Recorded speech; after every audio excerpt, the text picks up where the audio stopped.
So this presentation is talking about using digital tools to assess and treat rock climbers. And the key objectives are to understand the differences between manual muscle testing and dynamometry, and to review the strengths and weaknesses of various forms of digital muscle testing, to utilize these digital tools to quantify rock climbing movement as well as performance, and then in the end to implement and use digital goniometry and use this in the assessments of mobility restrictions in rock climbers. So these are the main objectives. Now, as far as disclosures, financially, I'm the author of the book Climb Injury Free. I'm the developer of the continuing education course series Rock Rehab. And non-financially, I'm a speaker for TheraBand Academy, and I've provided products from K-Invent to demo and provide feedback for them. As far as my professional background, so I'm a doctor of physiotherapy. I'm an orthopedic clinical specialist. I'm residency trained in orthopedics, fellowship trained in movement science. I'm a clinical assistant professor at the University of Southern California. I'm an orthopedic residency mentor, an upper extremity elite athlete fellowship mentor. I've written 3 books on athlete injury prevention, numerous publications. I work with elite athletes, and I specialize in treating rock climbers. So throughout this presentation, I'm going to apply the use of all these digital tools to the assessment, as well as the interventions and treatment of rock climbing athletes. Now, a little bit on my climbing background. I actually got into rock climbing through injuries. I was studying for my doctorate in physiotherapy at the University of Southern California, and I was climbing a lot. I wasn't paying attention to my body. I was actually hanging from the molding on the top of my door frame. I was doing that 6 or 7 times a week in a row. That was before hangboards, which are tools I'll go over in a little bit to assess and train the fingers, were widely available. And I went out to Joshua Tree, which was a climbing area about 2 hours away from me. And I was so fatigued, and I got on a route. It's actually called Course and Buggy. And there's this exit move. I was about to finish the route, and I pulled on this exit move to top it out. And I felt a pop in my finger as well as my shoulder. And actually, I tore my rotator cuff and sprained a ligament in my finger at that same time. So that was about 15 years ago. And I kind of got on the track to figuring out how to heal injuries myself, and then eventually started working with a lot of climbers. I've done some pretty amazing things with climbing that have really changed my life, and some photos here to show a few of the different ascents on big walls, sleeping on the walls, and some alpine adventures down in South America. But what I really want to get into is first lay the foundation for climbing. Some of you watching this may know and understand climbing quite well, and some of you may not. So I'm just going to go over 2 to 3 slides to just lay down the foundation of what rock climbing really is. And then I'll get into the tools that I utilize to assess the strength and the mobility and the muscle performance and the movement of rock climbers. So there are different disciplines of climbing. There's route climbing, which is typically greater than 15 feet. You're climbing up and ascending a route, and you can do that many different ways. There's bouldering, which are routes about 7 to 15 feet. If you land on a pad. And then there's speed climbing. That's about 49 feet. It's a wall. It's a set wall, same wall every time. And you race somebody up the wall trying to get the fastest time. So these are the general disciplines of rock climbing. And there's different settings. There's indoor settings on artificial walls and outdoor settings on natural features. So this sets the stage for rock climbers and what to do. And now let's go into manual muscle testing versus dynamometry. So we understand rock climbing. We know that there's these different disciplines, different settings that climbers can climb in. And when we think about rock climbing, I want to start at the wrist. So as you think about climbers who are constantly gripping on holds, there aren't any muscles or tendons that attach directly into the first row of carpals. And so these maximal positions of wrist flexion, maximal positions of extension, and all the torsion and load that climbers place on their wrist leave them susceptible to some wrist instability. And so since there's no muscles that attach directly to that first row of carpals, we need to indirectly test wrist muscle strength and sensory motor control of the muscles that cross the wrist joint that allow the wrist to extend, to flex, as well as muscles that pronate and supinate and allow that ability to have a climber adapt on a wall. So although none of the muscles, so example, pronator, teres, and supinator, are directly crossing the wrist joint, they do influence wrist position. And if we look at, for example, pronation in this video here, we can manually muscle test the pronation or the pronator muscles of a rock climber by putting them in end range pronation and then resisting them, pulling them into supination. And you can see that in that video clip on the screen. Now in the second video clip, if we wanted to test the supinator muscle, so the biceps as well as the supinator, we could take the climber and put them in end range supination and do a classic manual muscle test of resisting them and then going into pronation, turning on their supinators to resist that motion into pronation. So this is testing the supinators. And again, these are muscles that don't cross the wrist joint, but they allow a climber to rotate the wrist back and forth and adapt on the climbing wall. So this is how we do a classic muscle test. How do we test this with dynamometry? Well, first let's look at manual muscle tests in general. Now this was a study by Nagatomi and colleagues that looked at 53 participants, and they had unilateral shoulder pain. They performed 3 manual muscle strength assessments to determine the weakness of the involved versus the uninvolved shoulder. And they did handheld dynamometry as well as manual resistance grading using their own hands to test the strength of the muscle. And in this study, they found that weakness in the injured shoulder compared to the opposite uninjured shoulder could not be detected among patients with a 60 to 99% strength deficit of the uninvolved shoulder. And what this means is our manual muscle tests can have up to a 60% strength difference side to side on a patient, and it's not detectable. So a manual muscle test, using your hands to test muscle strength, that is an assessment of weakness. It is not an assessment of strength. So if we look at the research for a handheld dynamometry, this was a classic study. This was by Bohannon and colleagues, and they went through this study, a sample of 106 men and 125 women. These were volunteers that they tested with dynamometry. They went through handheld testing dynamometry protocols, and they did this reference value generation for percentage of body weight, gender, age, side to side, and all these values that they attained, all this data really went to show that handheld dynamometry is a reliable assessment of muscle strength. So we have manual muscle testing, which can test a muscle's weakness. And we have dynamometry, which can test a muscle's strength. So if we look at pronation dynamometry, testing the strength of the pronators, you can rig it in this manner. I typically will use a tension-based dynamometer.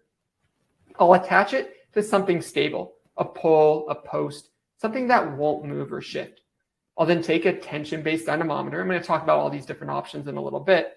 I'm going to use lashing straps and carabiners to connect the strap that I can adjust over to the climber, who's then gripping on a dowel or a pole. I'll standardize 12 inches from the base of the pole to the top for the measurement, but you can choose whatever standardization that you want. Just make sure it's the same every time. And then the climber, as you can see here, is going to stabilize their distal forearm and as well as their elbow crease, and then press into pronation. I'll show that one more time.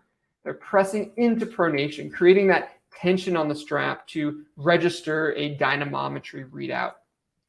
Now you can take a look here at what it looks like. And you can see the pressure the dynamometer is measuring. This is truly force. And it's pushing out the force. And we can see that there was a 6.8 kilogram maximum. And the average value was 5.8 kilograms. And this would be our digital readout. Now we can also do this for supination as well. But here's our data interpretation. And I love using dynamometry tools that integrate with software just because it's such a clean layout. Here you can see that we have our 4.0 kilograms versus 6.8 kilograms, and we've identified a 40.5% deficit. And this is testing one side versus the other side. And we can use this and log any pain and any comments in the data sheet and really use this to track a climber's strength over time. So this is pronation. We can also test supination, and this is similar setup. The climber stabilizes. They're on the opposite side now, and they're supinating in this neutral position. Now you can test at end range. or you can test neutral. I typically will test the strength of the pronators and supinators in neutral because the research supports this study. And you can see this is a study by Gordon and colleagues, and they use this custom-made device that also looked at EMG activity when they're testing pronation versus supination. What they found in the neutral position, there weren't any torque differences between supinator strength and pronator strength. So I typically look for a 1:1 ratio or a 1.2:1 ratio when looking at our pronation versus supination strength in the neutral position with rock climbers. So this is a nice way to use a tension-based dynamometer to assess the strength of a climber in this pronated and supinated position. Let's now go into wrist flexion and extension. Now, if we think about our manual muscle tests, we have extensor carpi radialis longus, extensor carpi radialis brevis, extensor carpi ulnaris, flexor carpi radialis, and flexor carpi ulnaris. We have all these muscles that we can bias a manual muscle test. And again, a manual muscle test will give us the weakness of the muscle. But if we want to test the strength of the muscle, I don't do it the same. I make sure that it's climbing specific. So you can see an example here is I take a portable hangboard, and you can see that right here. And I place the portable hangboard in the climber's hand. They now grip the portable hangboard, and they put a pressure-based dynamometer on top of it. I then take a lashing strap. I put the strap on the top of the dynamometer. I stabilize, and the climber then flexes their wrist upward. The dynamometer then will record the value of the climber's wrist flexion strength. Now, to test their wrist extensor strength, I just do the opposite. I still use that same portable hangboard. The climber grips it, they stabilize. I take the pressure-based dynamometer, I put it on the back of their wrist, and then I place the lashing strap on top. My foot is pressing down on the strap, and then the climber is going to extend their wrist backwards, turning on their wrist extensors and getting a value. I far prefer this method over a standard manual muscle test or even dynamometry without gripping. Because in climbing, you have to imagine climbers are gripping rocks as they're turning on their flexors and their extensors in their wrist. And we want to be able to mirror that in our dynamometry testing. So I went over our dynamometry assessments, comparing manual muscle testing to dynamometry itself.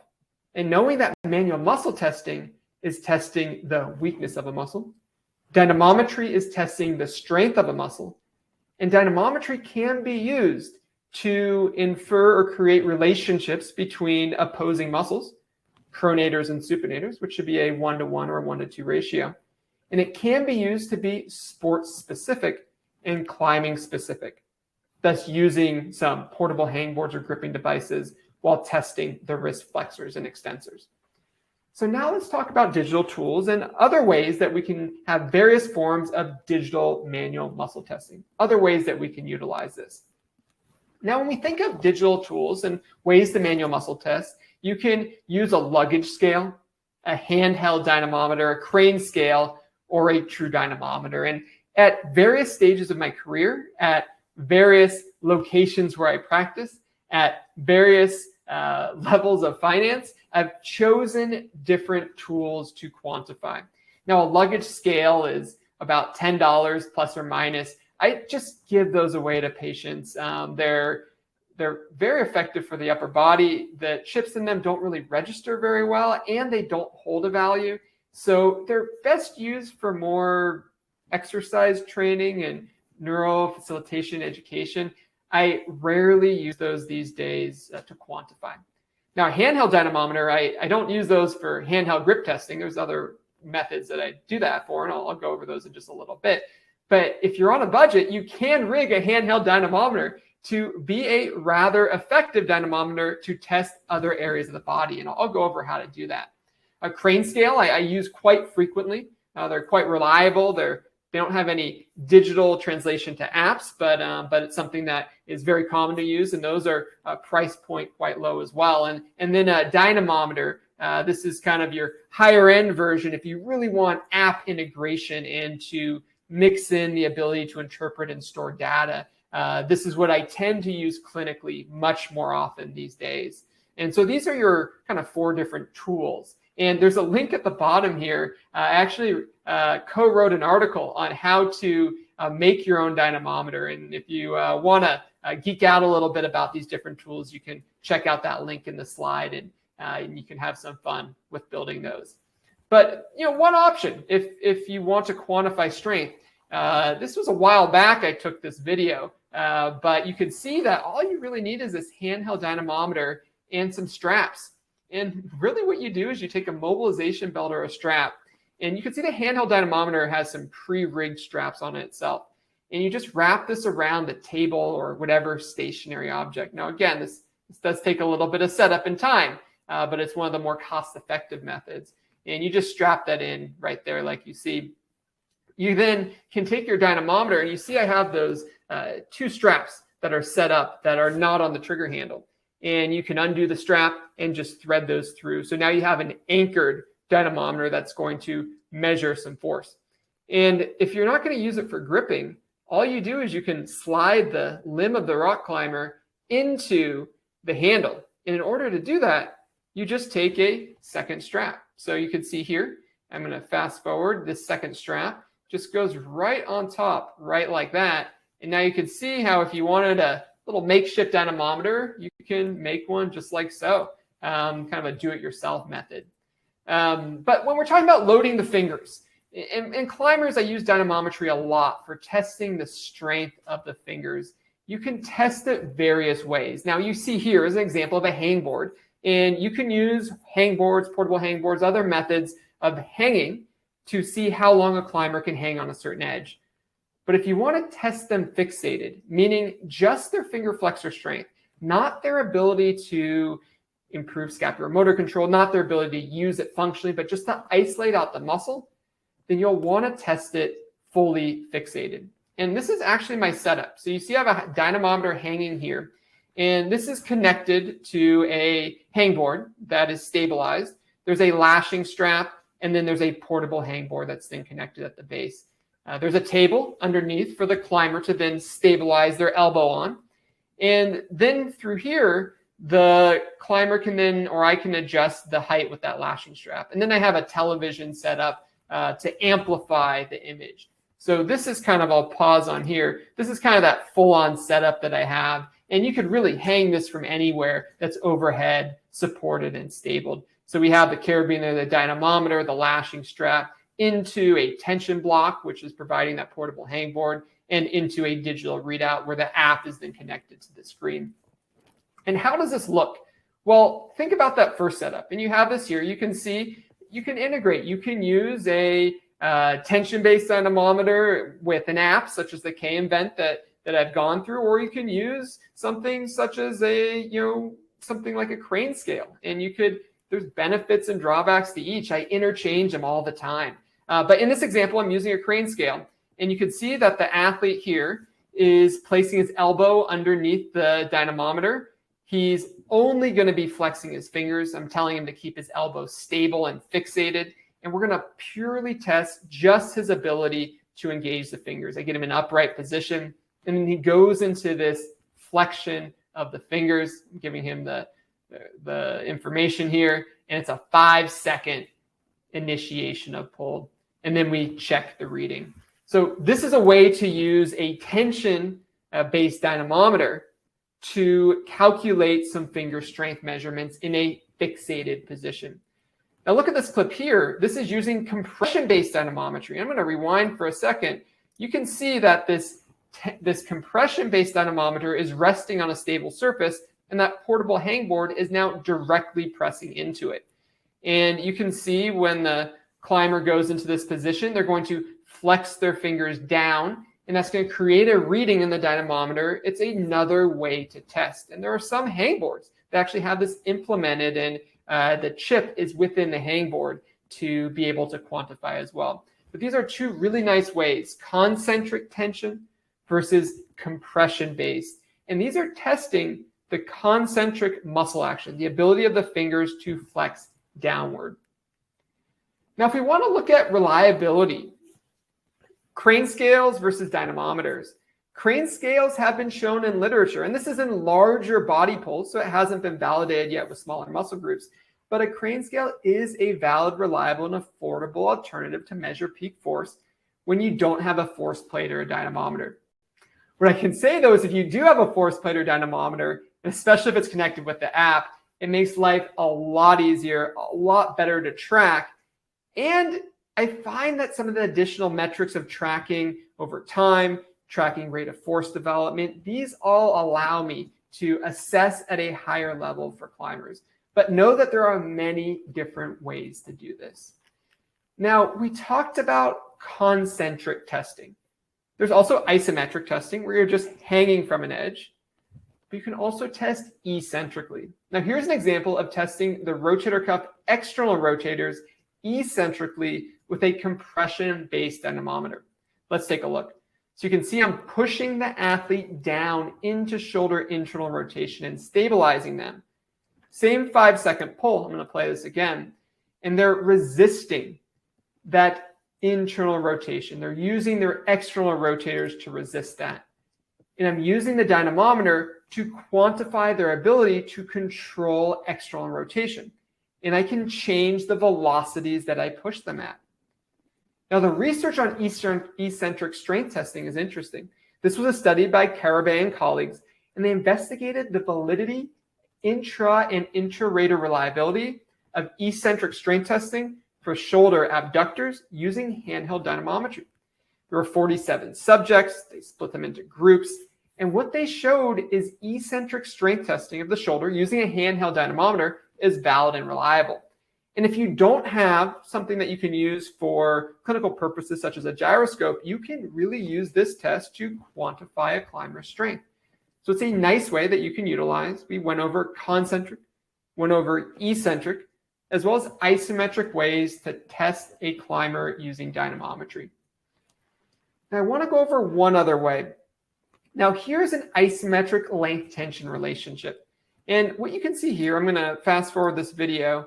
This is a loom, kind of custom device that I use to test or strengthen the climbers. And this you can see is a kind of wooden device here. And inside of it is I use a bubble dynamometer, meaning this dynamometer has a pressure gauge that when pressure is applied to it, and it's a moldable, adaptable bubble, it then sends a reading to this device right here that then sends it to the iPad that gives you your amount of I think surface area that's displaced or amount of area that is displaced, and then it converts that in the app into your kilograms of force. So if you take a look here and I test a climber, I can have them engage their finger flexors, test them, as you can see, to a very specific level, and I can cap them at 8 kilograms of force.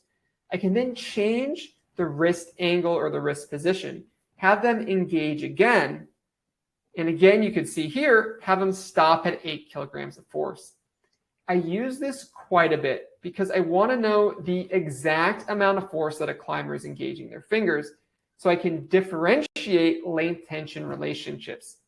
For example, if a climber has flexor tenosynovitis of the finger flexor, and maybe even they have a flexor tendon strain, and I want to see the relationship between pain onset and wrist position, because we know that when a climber is put in an extended wrist position, their finger flexors are lengthened over the wrist, and then they'll shorten at the fingers.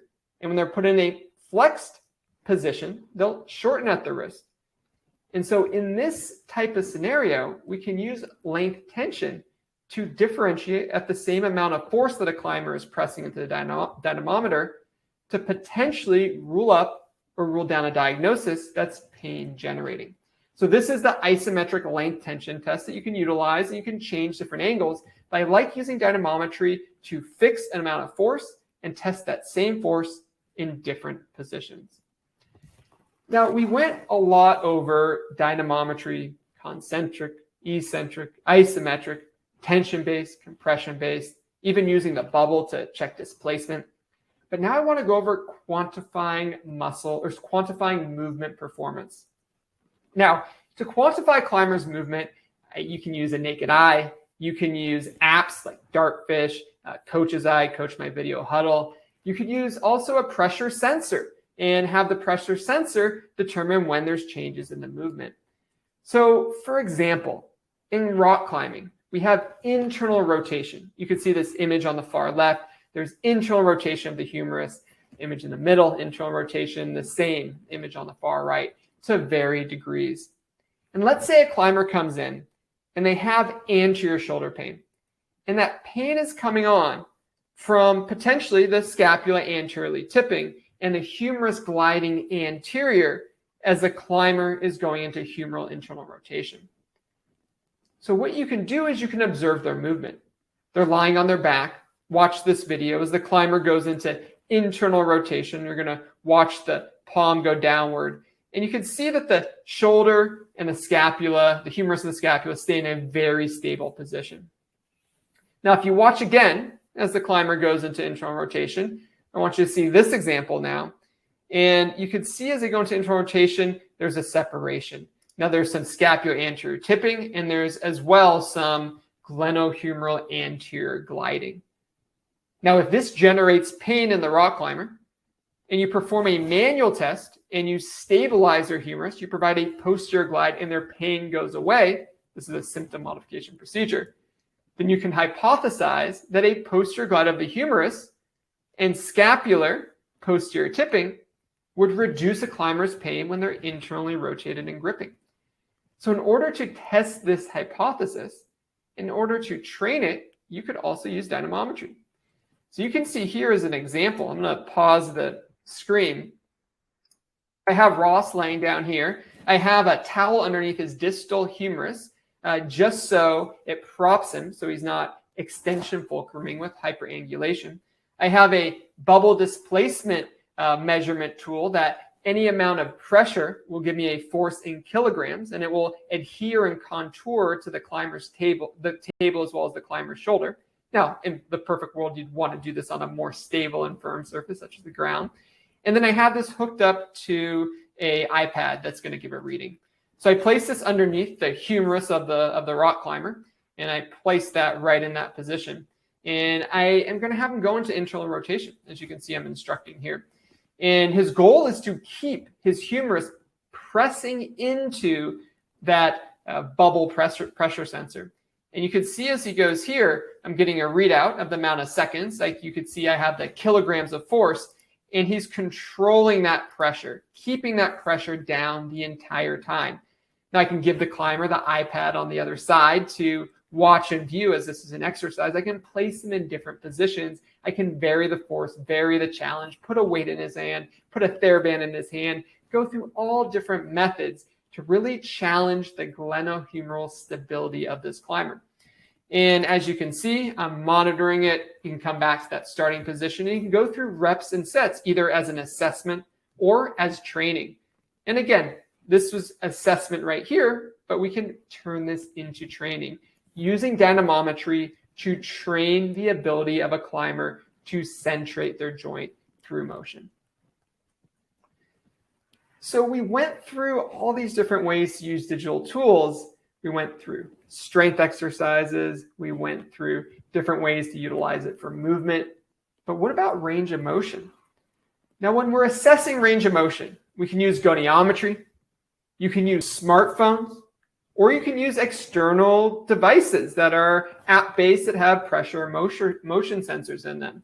And there's plenty of ways to do this. In the clinic, the majority of the time, I'll use my eyeball, I'll use a goniometer, and I'll use a smartphone. They're accessible, they're easy, they're quick to do. But if I really want the exact range of motion, if I found a reassessment sign that I really want to quantify, this is when I'll use some type of external device. And so this is an external device. It's a motion detector. I slide it through the wrist strap, just like you can see here. I place it around the climber's wrist. And this is now they're starting in a position where they're in this kind of neutrally rotated humeral position. I calibrate the device, as you can see here. So taking their initial position, it's kind of calibrating, testing where it is in space. And then I'm going to have them go through. You'll see me kind of hit the start button here. And then I'm going to have them go through the range that I'm testing, this external rotation range of motion. Now, the amazing thing with having this digital readout of range of motion, and this would give us a true readout of how far and how much range they're going into, is you can also hook this up on a TV screen right in front of the climber, have them go through exercises for sets and reps, and have that exact range of motion every time. They can see the readout, they can feel their shoulder, and you can use this for biofeedback and training. So I use it every now and then for assessment, but for training purposes in clinic, it's highly effective to train range of motion. Now imagine now combining this with dynamometry and making sure that you're always testing the exact angle every time. And now you have a whole suite of digital tools that you can play with. So we went over a lot in this seminar, in this lecture, in this presentation, in this webinar, and the references are all here, and you have access, you can see all the slides as well. And if you have questions at all, you can always email me, jared@theclimbingdoctor.com, and webpage Instagram information is here. But the big goal of this presentation is being able to quantify, using digital tools, a climber's range of motion, their strength, and their muscle performance completely changed the game for me. And I was doing this 7 or 8 years ago when the tools weren't as well adapted. And over time, started using a luggage scale, advanced to a handheld dynamometer, started playing with crane scales, started using some of the more advanced dynamometry and digital tools. And over time, what I realized is there's dynamometers, there's digital tool testing devices for everyone at every stage in their career. But the most important thing is that you utilize it. And it's not just for everything that you test the climber. When I see a patient, I choose 2 or 3 reassessment signs that are the most important, and I quantify those and I track them over time. So I have a lot of fun nerding out about this. I hope you enjoyed the webinar. And if you have any follow-up questions, feel free to get in touch and contact me. I'm going to go ahead and unshare the screen here. And thank you, everyone, for showing up to the presentation. And hope that you got some great tools and tips that I went through. Have a great day and take care.